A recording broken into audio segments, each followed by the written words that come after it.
yang konversi itu konversi tapi yang ngedenger kayak gini pengen berubah masih bisa kan Bu? Silakan, silakan, Oke Bu. silakan berubah mumpung masih di tugas awal. Rencana saya cuma ada 3 tugas. Nanti saya rilis tugas baru, kemudian nanti kita satu pertemuan lagi, sudah selesai kuliahnya, kemudian ada tugas, lalu nanti mungkin di minggu terakhir saya share kalian tugas besarnya. Gitu. Oke, masih ada pertanyaan? Bertanya lagi Bu, Nggak boleh. ada yang nanya untuk Yang nanya siapa? Silahkan tanya sendiri aja.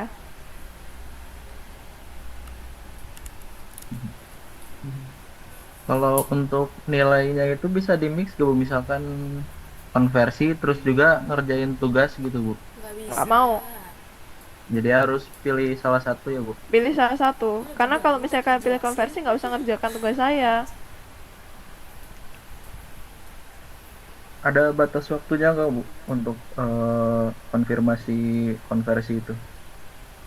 Nggak ada. Tapi kalau kalian tiba-tiba milih kuliah, tapi kalian nggak mengerjakan tugas, ya silahkan. Itu jadi konsekuensi kalian. Tugas satunya nol. Oke Bu.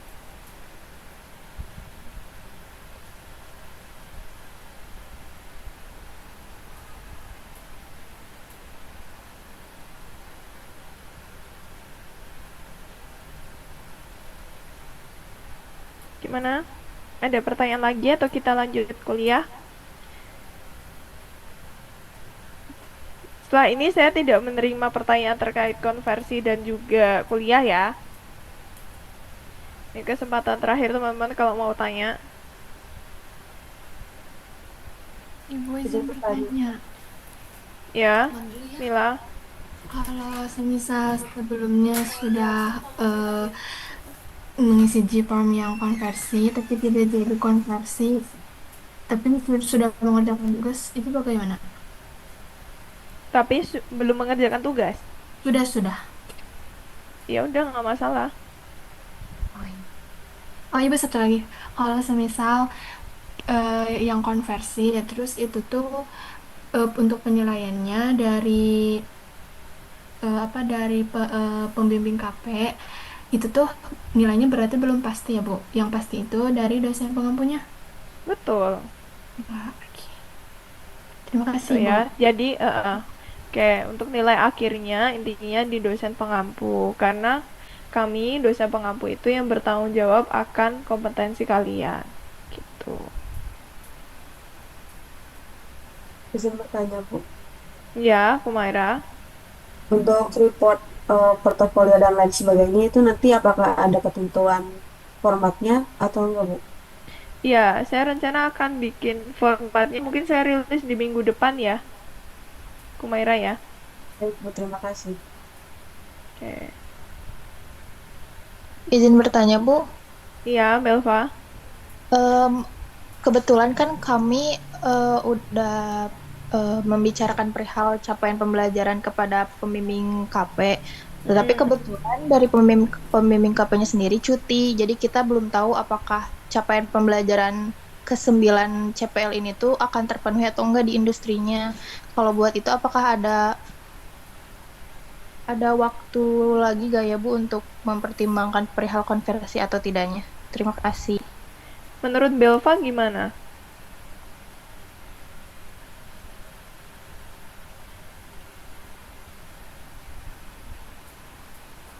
Menurut Belva, sebaiknya Belva gimana kalau misalnya ada keadaan seperti itu?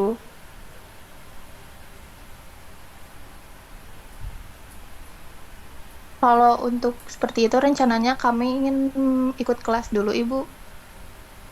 Oke, ya sudah seperti itu aja.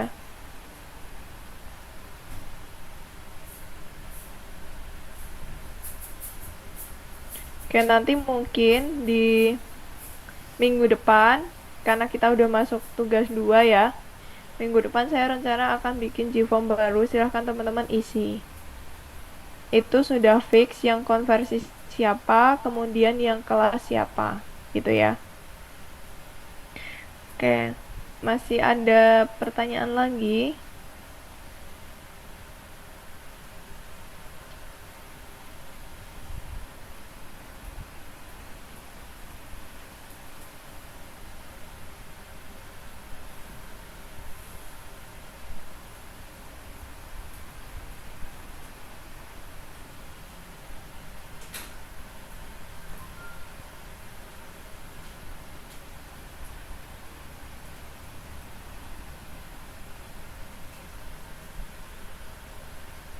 Kalau tidak ada, kita mulai aja ya. Kita sebentar aja sih, cuma paling setengah jam. Oke.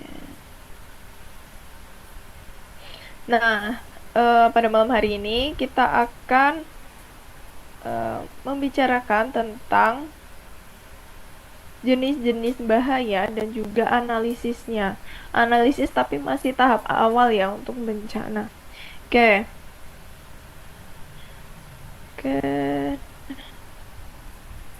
Nah, untuk klasifikasi bencana itu ada 4. Klasifikasi bahaya itu ada 4, yaitu bahaya fisika, bahaya kimia, bahaya operasional, dan bahaya lingkungan. Oke, kita akan masuk ke materi dari setiap jenis bahaya. Yang pertama, bahaya fisika. Itu contohnya adalah tekanan tinggi, kemudian suhu tinggi, kemudian kebisingan dan getaran, ada juga radiasi. Nah, untuk tekanan tinggi bisa menyebabkan risiko ledakan bencana ataupun pipa pecah. Yang suhu tinggi itu bisa menyebabkan luka bakar, kemudian bisa juga terjadi kebakaran dan juga degradasi material. Untuk kebisingan tentunya bisa menyebabkan gangguan pendengaran dan juga kelelahan operator. Kemudian untuk radiasi itu bisa berefek pada biologis jangka panjang maupun jangka pendek. Misal teman-teman bekerja di lokasi yang dia memang ada potensi radiasi nuklir. Nah, itu dalam setahun itu dia punya batas radiasinya berapa sih? Nah, jika lebih dari itu bisa menyebabkan atau berefek pada biologis tubuh kita. Seperti itu. Oke. Next, untuk bahaya kimia. PPT saya sudah tampil ya? Sudah. Sudah Ibu. Oke. Nah, untuk bahaya kimia misalnya adanya reaktivitas,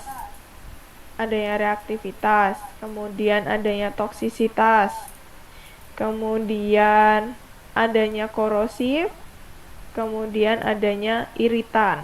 Nah, masing-masing itu juga menyebabkan ada dampak seperti itu. Misalnya reaktivitas berdampak pada potensi kebakaran, kemudian potensi ledakan, kemudian ada runaway reaction, jadi reaksi yang tidak terkendali. Oke. Nah, untuk toksisitas itu bisa menyebabkan keracunan akut atau kronis, misalnya paparan H2S yang berlebih, CO, kemudian benzena, seperti itu. Nah, untuk korosif itu lebih berpengaruh hebat itu terhadap kerusakan peralatan. Bisa terjadi korosi seperti itu ya. Kemudian untuk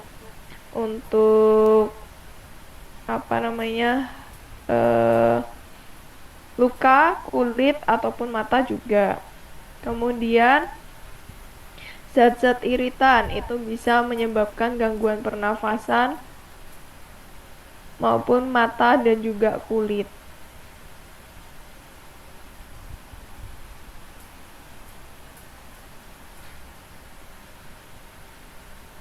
Oke.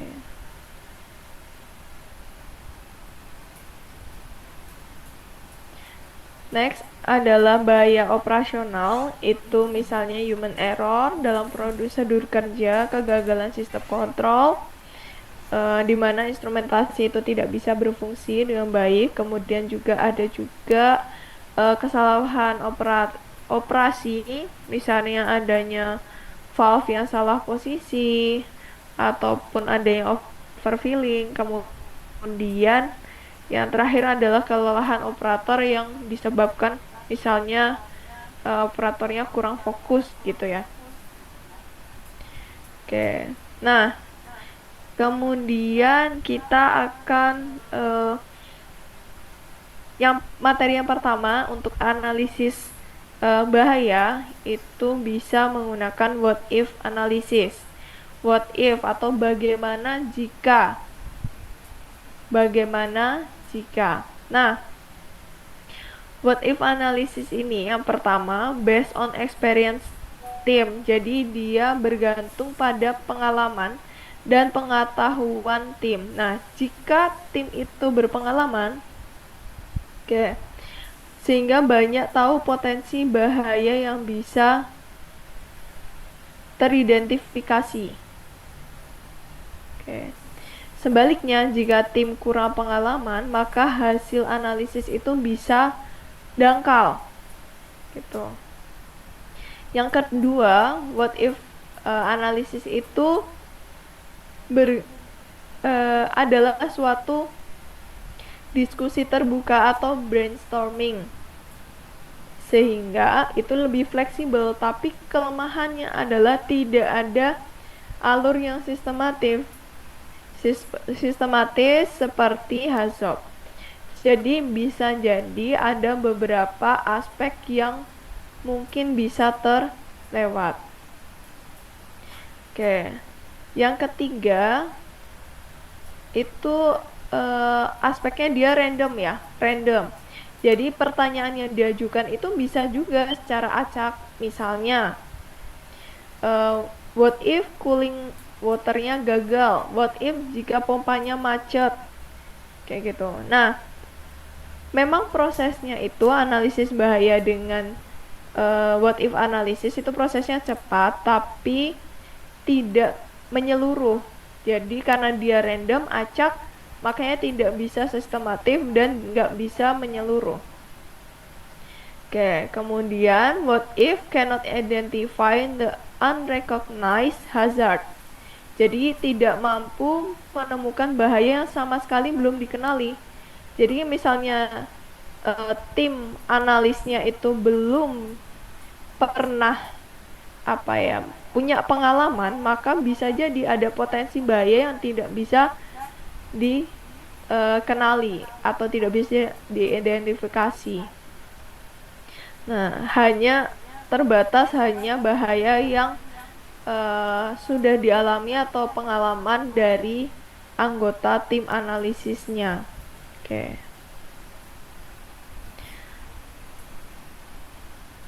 Nah, intinya what if analysis itu bergantung pada seberapa pengalamannya si praktisi itu. Nah, tentunya ditentukan oleh jam terbang yang tinggi. Jika mereka jam terbangnya tinggi, maka bisa mengenali skenario bahaya yang mungkin belum mereka alami, tapi mereka bisa sudah mengidentifikasinya. Jika jadi syaratnya adalah praktisi yang melakukan what if analysis itu memang harus yang sudah berpengalaman. Nah, tapi walaupun dia banyak keterbatasannya, nah, what if analysis itu mempunyai beberapa keuntungan atau kelebihan. Yang pertama, fast method, dia cepat dilakukan. Karena hanya butuh brainstorming aja. Hanya butuh diskusi terbuka saja, tanpa prosedur yang rumit. Nah, ini cocok untuk tahap awal atau sistem yang sederhana. Misalnya di unit boiler, itu tim yang dibutuhkan misalnya 2 orang saja, kemudian waktunya cukup 1-2 jam. Nah, contohnya, what if question-nya atau pertanyaan what if-nya, what if air umpan boiler habis? What if safety valve macet? Tanpa perlu analisis yang rumit, tapi potensi bahaya cepat teridentifikasi. Gitu. Yang kedua, bisa dikombinasikan dengan checklist. Nah, ini bisa dikombinasikan dengan checklist keselamatan sehingga pertanyaannya jadi lebih sederhana. Nah, misalnya contohnya nih, what if pressure relief valve itu gagal? Tinggal dicentang aja, misalnya ada checklist table gitu ya, tinggal dicentang apakah itu kondisinya aman atau tidak kalau dia pressure relief valve-nya itu gagal.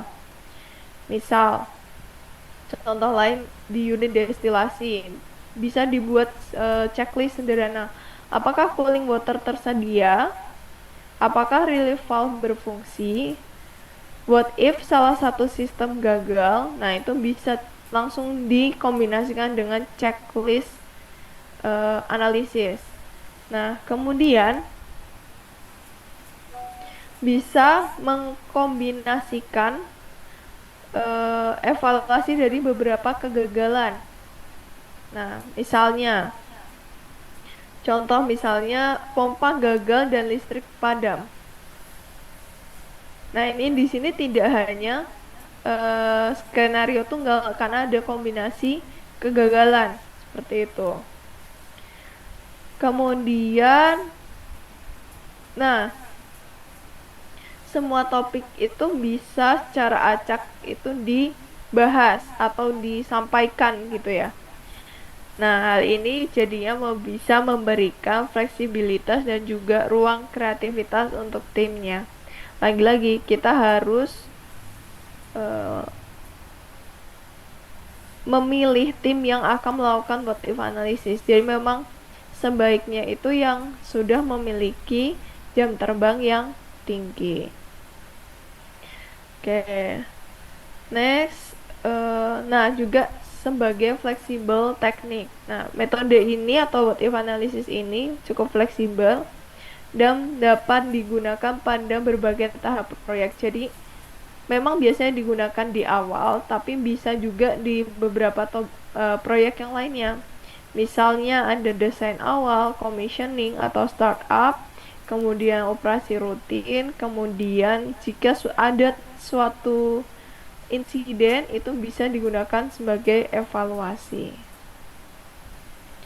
Oke. Nah, untuk prosesnya itu saya rangkum menjadi 9 tahap ya. 1, 2, 3, 4, 5, 6, 7, 8, 9. Oke, 9 tahap. Nah, yang sebelah kanan ini yang berbentuk melingkar, ini adalah tahap analisisnya. Ini adalah pre-analisisnya. Ini adalah tahap analisis, kemudian ini adalah tahap pre-analisisnya. Oke, yang pertama pada tahap pre-analisis, define purpose and scope. Nah, harus menentukan tujuan analisis dan juga membatasi lingkup sistem yang dikaji. Nah, tadi kan sudah disampaikan di awal bahwa what if analysis itu lebih cocok untuk sistem yang sederhana atau sistem kecil. Jadi analisisnya adalah analisis untuk sistem yang kecil, per sistem kecil. Oke, contohnya, misalnya tujuannya itu mencegah kecelakaan di unit destilasi. Ya udah, berarti ruang lingkupnya adalah unit destilasi aja. Kemudian yang kedua, assembly team. Nah, membentuk tim di sini lebih cocok jika lintas disiplin. Jadi tidak hanya engineer, tapi juga operator. Kemudian ada tim instrumentasi, safety. Tuh. Dan dipastikan ada leadernya, ada fasilitator yang sudah berpengalaman. Yang ketiga, communicate objective and roles. Di sini tim diberikan arahan tentang aturan-aturan diskusinya seperti apa, kemudian output yang diharapkan seperti apa. Nah, pada intinya menekankan bahwa tujuannya adalah identifikasi bahaya, bukan mencari kesalahan individu. Nah, di sini sering menjadi kesalahan konsep ya. Jadi lebih bukan untuk identifikasi bahaya, tapi malah jadi saling menyalahkan antar divisi. Nah, itu bisa jadi rawan juga di situ. Kemudian gather dokumen, di sini mengumpulkan dokumen-dokumen PNID, kemudian datasheet, laporan, seperti itu. Nah, dokumen-dokumen itu yang akan menjadi dasar nanti untuk pertanyaan-pertanyaan yang akan disusun untuk what if analysis. Kemudian kita masuk ke tahap analisis yang kanan tadi, yang melingkar. Yang pertama adalah formulate question atau membuat pertanyaan. Nah, di sini memang pertanyaannya formatnya what if ya. Jadi what if misalnya tadi yang sudah saya contohkan, what if cooling water supply-nya terhenti. Nah, what if cooling water supply terhenti. Nanti akan ada saya jelaskan contohnya. Kemudian breakdown into task atau elemen, memecah proses besar menjadi node atau elemen kecil. Misalnya tadi ada pompa, kemudian boiler ataupun kolom destilasi. Jadi harus membuat node atau elemen kecilnya itu untuk dianalisis. Karena what if analisis itu supaya dia bisa menjadi analisis yang kompleks itu memang terdiri dari node-node kecil atau elemen-elemen kecil. Jadi nanti digabungkan baru jadi suatu sistem gitu ya. Oke, sehingga pertanyaan itu difokuskan pada tiap elemen. Oke, yang ketujuh itu generate atau membangun what if question atau pertanyaan-pertanyaan what if. Nah, ini harus membuat daftar pertanyaan sesuai dengan potensi deviasi atau perubahannya. Oke, contohnya what if operator lupa buka valve feed. Nah, itu bisa juga. Oke, sebenarnya untuk what if analysis itu, untuk risk assessment itu memang standarnya menggunakan bahasa Inggris. Cuma kita supaya lebih mudah, what if-nya kita tetap bahasa Inggris kan, tapi untuk selanjutnya bisa pakai bahasa Indonesia. Nah, itu pengerjaan tugas teman-teman juga seperti itu. Oke, yang ke-8 adalah respond to what if question. Nah, setelah tahu what if questionnya, kita bisa tahu atau tim itu bisa berdiskusi terkait dengan penyebab dan konsekuensinya. Misalnya lupa buka valve. Nah, apa yang terjadi jika lupa buka valve, maka feed-nya tidak masuk. Kalau tidak masuk, apa yang terjadi? Kolom kosong. Misalnya, apa yang terjadi jika kolom kosong? Maka overheating reboiler. Contohnya kayak gitu. Kemudian determine additional control. Nah, di sini mengevaluasi safeguard yang ada. Apakah ada alarm atau relief valve? Kemudian setelah mengevaluasi safeguard yang ada, bisa memberikan rekomendasi tambahan, misalnya adanya SOP baru, training baru, interlock baru, seperti itu. Oke, ini contoh-contohnya untuk what if question. Kemudian ini adalah contoh what if worksheet-nya. Tadi yang pertama kan generate atau membuat pertanyaan what if question-nya. Kemudian analisis konsekuensinya, kemudian mengevaluasi safeguard yang sudah ada, alarmnya seperti apa, kemudian valve-nya itu seperti apa, kemudian berikan rekomendasi. Apakah perlu tambahan ataupun seperti apa, butuh training, SOP baru, atau seperti apa, nanti itu ditulis untuk rekomendasinya. Oke. Next, untuk hazard analysis. Hazard atau hazard and operability study adalah metode analisis sistematis untuk mengidentifikasi potensi bahaya atau hazard dan masalah operabilitas. Nah, masalah operasi dalam suatu proses kimia ataupun di industri gitu ya. Nah, tujuannya apa? Mengenali jika ada deviation ataupun penyimpangan dari desain. Jadi desain operasi yang ada sekarang seperti apa, desain awalnya seperti apa. Nah, jika ada deviasi atau penyimpangan, itu bisa mengetahui apakah penyimpangan tersebut bisa menimbulkan bahaya atau masih bisa dalam tahap atau dalam skala toleransi. Oke, yang kedua, menentukan penyebab dan konsekuensi dari deviasi. Yang ketiga, memberikan rekomendasi untuk mengurangi risiko. Oke. Nah, prinsip dasarnya HAZOP itu harus menggunakan guide words atau kata kunci yang digabungkan dengan proses parameter. Proses parameter itu seperti apa? Tekanan, temperatur, aliran, level, komposisi, dan lain-lain. Contohnya, guide words-nya more atau high gitu juga bisa. Kemudian proses parameternya temperatur. Nah, di sini berarti temperatur lebih tinggi dari desain. Oke. Nah, untuk HAZOP workflow-nya itu ada 10. Oke, yang pertama persiapan, pembentukan tim, sama seperti tadi ya, identifikasi node. Oke. Kalau misalnya dalam unit destilasi itu kita mulai dulu dari node terkecilnya atau kolom destilasi misalnya. Kemudian menentukan desainnya. Kemudian aplikasikan guide words tadi ya, no, more, less, kayak gitu. Kemudian deviasinya seperti apa, misalnya no flow atau higher pressure, kayak gitu. Analisis penyebab dan konsekuensi. Nah, yang kedelapan, identifikasi safeguard-nya, apakah sudah ada proteksi di situ, safeguard atau proteksi gitu ya. Yang kesembilan, membuat rekomendasi, misalnya adanya tambahan proteksi, perubahan SOP, adanya tambahan training, kemudian dimodifikasi sistemnya. Dan yang ke-10 adalah dokumentasi, yaitu catat tadi semuanya sudah dianalisis dalam tabel HAZOP. Oke, ini contoh dari HAZOP worksheet-nya. Nanti teman-teman tugasnya adalah kira-kira mengisi what if analysis dan juga HAZOP worksheet gitu.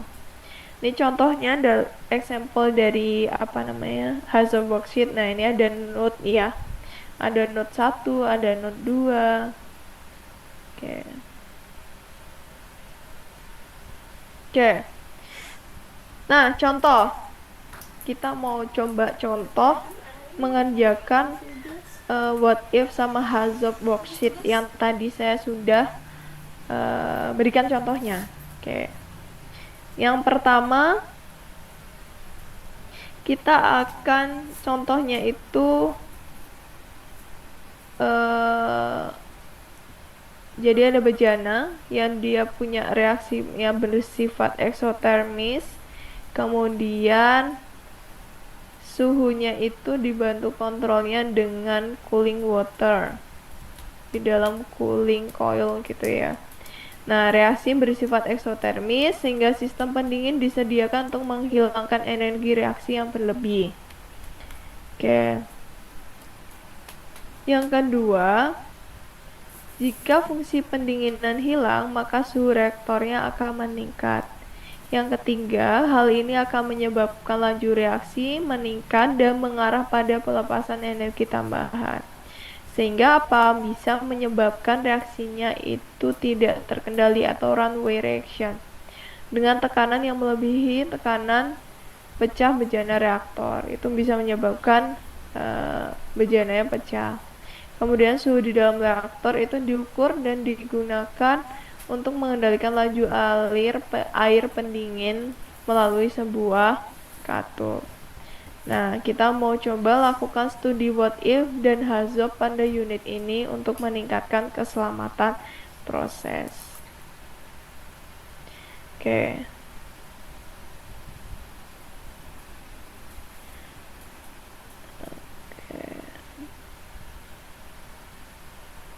Nah, tadi ada what if. Nah, di sini misalnya kita punya what if question-nya, contoh ya.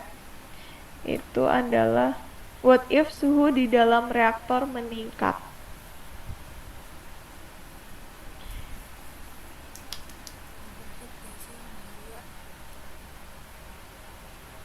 Kayak di sini PPT-nya ganti nggak? Ada Ganti, Bu. Ganti ya. Ada tulisannya ya. ada Ibu. Oke. Jadi misalnya itu ada what if questionnya adalah what if suhu di dalam reaktor meningkat. Jika suhu di dalam reaktor itu meningkat, apa sih konsekuensinya? Tadi sudah disebutkan dalam analisis kan? Nah, tekanan itu bisa naik dan adanya risiko runway dan pecah bejana. Oke, jika dilihat dalam gambar yang tadi, wait, oke.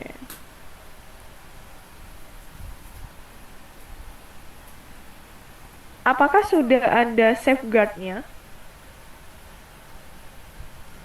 Safeguard Apakah sudah ada pengamannya? belum nggak sih nanti apa Sudah Bu dari pendingin itu bukan Bu? Sudah ada pengamannya belum? Pengaman suhunya apa? Cooling water. cooling water in bukan Sapoi Cooling water. Belum. Betul. Nah, tapi kan eh, di situ yang belum ada adalah apa sih? Bangtes Yang belum ada. termometer Apakah sudah ada alarm di situ? alarm Temperatur alarmnya Bu. Iya, temperatur alarmnya sudah ada. belum nggak sih mana alarmnya belum ada pak alarm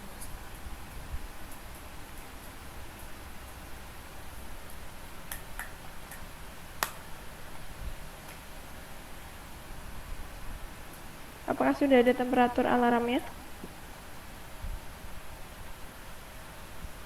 Belum ada Bu.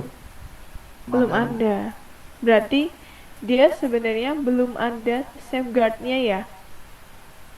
Oke. Berarti bisa aja kita tulis seperti ini. Oke. Sekarang bisa nggak kita ngasih rekomendasi di situ? Bisa Bu.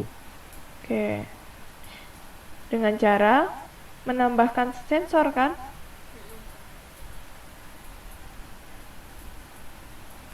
Betul. Oke. Kayak gitu. Nah, sehingga kita udah tahu nih untuk what if analisisnya seperti ini, kemudian kita bisa isi untuk hazopnya. Yang pertama, misalnya kita punya temperatur tadi ya, temperatur reaktor. Temperatur reaktor. Guide word-nya apa? Misalnya yang pertama. Dari itu tadi problemnya. Suhu reaktor meningkat kan berarti high, ya kan? Atau tinggi. Oke, deviation-nya apa? Higher temperatur. Nah, tapi di sini kita analisnya untuk reaktor. Oke. Kemudian konsekuensinya nih sama bisa kita kopikan. Oke. Causesnya apa? Jika temperatur itu tinggi. PPT-nya belum ganti nggak sih Terjadi ledakan Bu. Bisanya terjadi ledakan. Eh, Over pressure. cause loh, penyebabnya loh. Dikarenakan apa loh? Supply pendinginnya kurang loh. Betul, kurang supply pendingin. Cooling water ya. Oke, ada lagi? Bu ini slide-nya emang nggak berubah Bu. Ya kak? Jadi saya dari tadi ngomong Oh, Masih ternyata gambar. saya ngomong ngomong pada angin ya. Oke. Kemudian yang kedua, misalnya penyebabnya ada banyak. Ini bisa kalian banyak tulis. Gitu. Oke. Sebentar saya naikkan. Oke, ini nanti kalian tambahin sendiri ya. Misalnya, contohnya kayak gitu. Kausnya bisa apa? Penyebabkan bisa banyak ya. Nah, tadi suggested control-nya itu akan sama dengan kalau di what if analysis itu adalah tadi sensor. Oke. Kalau di HACCP bahasanya adalah suggested control action-nya apa. Oke. Nah, sekarang suhu di dalam reaktor meningkat disebabkan oleh yang lain bisa nggak? Selain parameter temperaturnya reaktornya meningkat. Flow. Flow dari apa? Cooling Cooling water. water. Betul. Oke. Berarti flow-nya seperti apa? Apakah high? Low, low. Low. Oke. Berarti deviation-nya lower. Terus ini bisa ya nanti diisilah. Oke. Nah, ini yang akan teman-teman kerjakan nanti. Gitu ya. Oke, kita balik lagi ke slide. Nah, di sini oke, ini contohnya ya, contoh mengerjakan worksheet dari what if sama HACCP itu seperti ini. Silahkan teman-teman kalau bisa nyambung dari tugas sebelumnya. Oke, kemarin tugas 1 apa? Identifikasi bahaya dari industri. Oke, identifikasi bahaya. Teman-teman kan punya tuh banyak bahaya dari industri yang sudah teman-teman identifikasi. Silahkan analisis suatu sistemnya aja. Sistem ya. Saya bilang sistem bukan node ya. Kalau misalnya unit destilasi itu sistemnya itu unit destilasinya itu. Kalau node analisisnya ini kan dia berdasarkan node ya, part terkecilnya, misalnya kolom destilasi gitu. Itu beda, bisa dibedakan ya. Oke.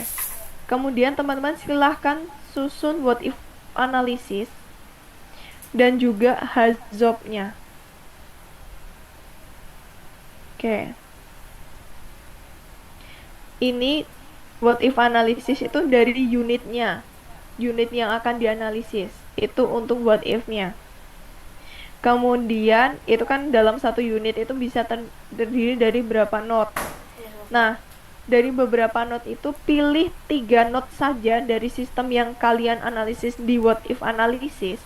Pilih 3, minimal 3 lah, 3 node. Itu teman-teman silahkan analisis HACCP study-nya. Gitu. Untuk tugas 2. Jadi ada 2 bagian ya. What if analysis dan juga HACCP study-nya. Gitu. Oke, sampai sini ada pertanyaan? Mengerti.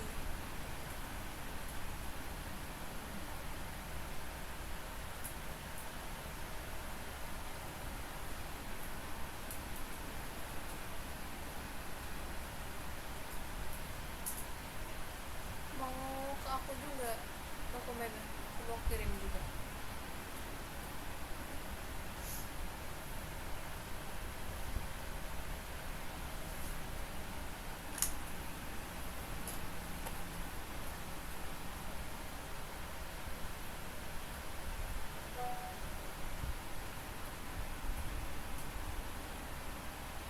Cukup Ibu. Cukup ya. Masih gampang ya. Oke, silahkan teman-teman dikerjakan tugasnya sesuai dengan deadline. Deadline-nya mau kapan? Minggu depan gitu. Kemarin tuh 2 minggu tuh. 2 hari? Lah, Oke. 2 minggu. Nasri dalam 2 hari. Hah? 2 minggu bu, seperti kemarin bu. Sebulan, Bu.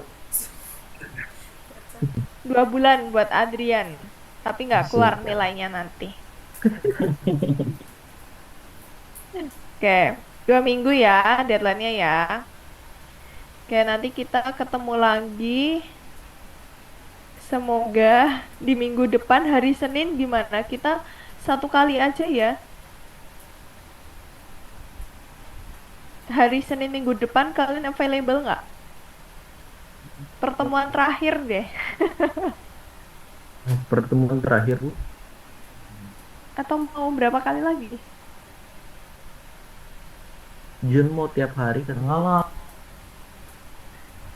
Soalnya materinya udah habis.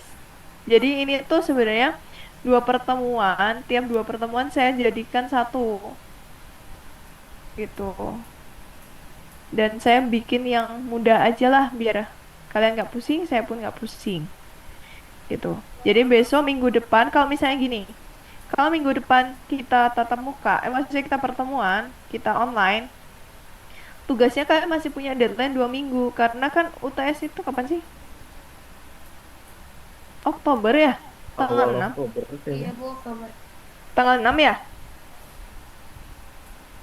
Kayak tanggal 6. Jadi kalian punya deadline, kalian punya misalnya minggu depan kan masih ada satu tugas lagi tuh. Teman-teman masih ada waktu 2 minggu untuk mengerjakan. Maksud saya gitu. Kalau kita pertemuannya tanggal 22 ya sudah, tugas terakhir hanya 1 minggu gitu. Belum lagi nanti masih ada tugas besar itu pengganti UTS. Gimana? Minggu depan hari Senin tanggal 15.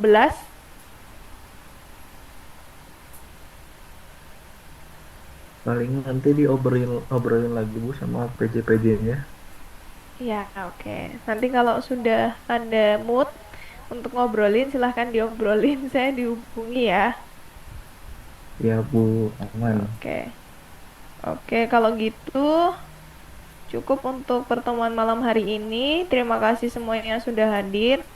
Silahkan lagi, saya pesan ya, kalian bisa pikirkan lagi mana yang terbaik, apakah perlu konversi atau tidak.